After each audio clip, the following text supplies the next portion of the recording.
Aktor na si Christopher De Leon ang hindi na makakasama sa ending finale ng hit serye na FPJ Batang Quiapo. Ayon sa ulat, nag-last day taping ng veteranong aktor at kasalukuyan na siya sa ibang bansa para sa iba pang commitments.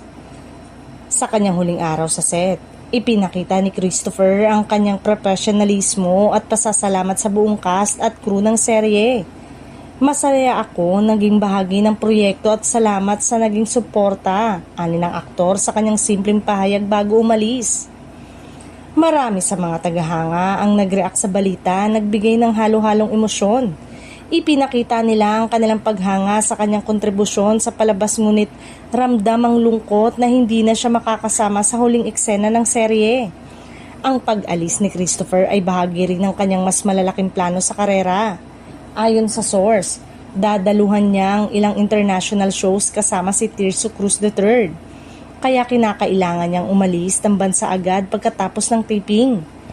Sa kabila ng kanyang pag-alis, patuloy ang tagumpay ng Batang Quiapo at inaasahan ng mga manonood ang exciting na pagtatapos ng serye sa mga susunod na episode. Ang iba pang cast member ay nagpapatuloy sa kanilang mga scene para sa grand finale. Marami sa mga fans ang umaasang makakabalik si Christopher sa future project o sa susunod pang season kung sakaling magkaroon. Hanggang ngayon, nananatili siyang inspirasyon sa maraming aspiring actors dahil sa kanyang dedikasyon at profesionalismo sa industriya ng telebisyon.